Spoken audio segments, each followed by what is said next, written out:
শুরু করছি 4 বছরের চুক্তির মা পর্ব 4। আর যারা চ্যানেলটি সাবস্ক্রাইব করেননি একটু কষ্ট করে সাবস্ক্রাইব করে দিবেন। সারা হৃদয় ভেঙে কান্না আসছে। কান্না করতে করতে তার চোখ ফুলে গিয়েছে, তাও যেন চোখের পানি বাদ সারছে না। শুভ্র এতে প্রচুর বিরক্ত। একটা মেয়ে এতটা কান্না করে কিভাবে সামান্য কারণে? শুভ্র বিরক্তিতে চোখ কুচকে সারার দিকে একটা পানির বোতল এগিয়ে দিল। সারা দেখেও না দেখার মতো করে আবার কান্না শুরু করলো। সে তো কল্পনা করেনি এমন এক নিষ্ঠুরতম চরম সত্যি তার জীবনে আসবে। কিছুক্ষণ আগে শুভ্র তার মোবাইলে ধারণ করা একটা ভিডিও দেখায় সারাকে। সেখানে স্পষ্ট দেখা যাচ্ছে যে সারার মামা বলছে যে সে তার আসল মামা না বা তার রক্তের কেউ না। সারা জ্ঞান হারানোর আগে শুভ্র দরজার পাশে এসে দাঁড়িয়েছিল। তার উদ্দেশ্য ছিল নাজমুল হুদাকে ডাকা, কিন্তু এসে সে সামনাসামনি হয় আরেক সত্যির। নাজমুল হুদা রুম থেকে বের হতে শুভ্রর মুখোমুখি হয়ে একটু চমকে ওঠে, কিন্তু কিছু না বলে তিনি শুভ্রকে বলেন সামনের সোফায় আসতে। মার্জিয়া বেগম সারাকে গুছিয়ে নিয়ে আসছে। শুভ্র কিছু না বলে নাজমুল হুদার পিছনে চলে আসে, কারণ তার মেয়ের প্রতি একটা আলাদা ঘৃণা আছে। আর সে এখন তার মেয়ের জন্য চুক্তির মা নিতে এসেছে, সেহেতু তার পাশটা জানা শুভ্রর উচিত বলে মনে হয় না। শুভ্র সোফায় গিয়ে বসতে নাজমুল হুদা বলে ওঠে, আসলে একটা কথা বলার ছিল বাবা। শুভ্র কিছু গম্ভীর সুরে বলে ওঠে, বলেন। আসলে সারা আমার আপন বোনের মেয়ে না, বা আমি ওর কোনো মামা না। শুভ্র ভাবলেহীন ভাবে বলে, ওহ, আসলে 11 বছর আগে সিলেটের এক মেলায় ঘুরতে গিয়েছিলাম আমি আর মার্জিয়া। সেখানে এই মেয়েকে পাই। মেয়েটি হারিয়ে গিয়েছিল।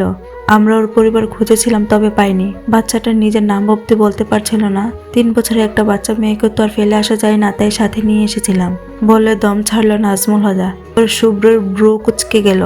শুভ্র ভ্রু কুচকে জিজ্ঞাসা করলো, তাহলে মেয়েটা আপনার রক্তেরই কেউ না? না, নাজমুল হুদা শান্ত কণ্ঠে বলেন, আমি তো মনে করলাম আপনার সৎ কোনো বোনের মেয়ে, তাই আপনি ওর মামা লাগেন দূর সম্পর্কের হলেও।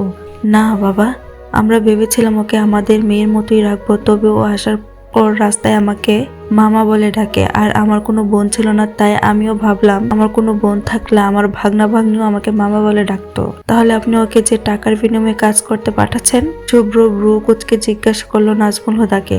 নাজমুল হুদা হতাশা নিঃশ্বাস ছেড়ে বলেন, আমরা ওকে এত বছর বড় করলে ওর প্রতি এক ফোঁটা মায়া জন্মিনি। দেখতে সুন্দর হওয়ায় অনেক পাত্র আসে, কিন্তু যৌতুক চাই এখনকার যুগে। আর সেখানে তুমি ওকে 20 লক্ষ টাকা নিয়ে যাচ্ছ 4 বছরের জন্য। আমারই তো লাভ। 4 বছর পর আসার পর ওকে কোনো পুরুষ সাথে বিয়ে দিয়ে দেব, তখন আরো লাভ। নাজমুল হুদার এমন নিচু মন মানসিকতা দেখে শুভ্রর মাথায় রাগ উঠে গেল। তবুও শান্ত কণ্ঠে নাজমুল হুদাকে বলল, ওকে একেবারে নিয়ে যেতে হলে কত টাকা নেবেন মিস্টার নাজমুল হুদা? শুভ্রর মুখে নিজের নাম শুনে চমকে উঠল নাজমুল হুদা, তবুও বললেন, না থাক, একেবারে কি করতে দেব। আচ্ছা থাক, এই চুক্তিতে যা আছে তা থাক, পরেরটা পরে ভেবে দেখব। শুভ্র জানে নাজমুল হুদা প্রচন্ড লোভী একজন মানুষ, তা এতক্ষণে বুঝে গেছে সে। তাই শুভ্র বুদ্ধি করে বলল, ভেবে দেখেন 30 লাখ দেব, একেবারে নিয়ে যায়। আর সমস্যা নাই, না দিলেও কি 4 বছরের জন্য নিয়ে যাচ্ছে, এখন আপনার ব্যাপার। শুভ্রর কথা শোনার পর লোভে চোখ চিকচিক করে উঠল নাজমুল হুদার। কিছু না ভেবে বলে দিলেন, হ্যাঁ নিয়ে যাও, আমি বাঁচি। শুভ্র তার ছেলের হাসি দিয়ে একটা স্ট্যাম্প আর একটা চেক এগিয়ে দিল নাজমুল হুদা। নাজমুল হুদা চেক হাতে নিয়ে দেখলো বড় বড় করে 30 লক্ষ টাকা। তাই সে আর কিছু না পড়ে স্ট্যাম্পে স্বাক্ষর করে দিল।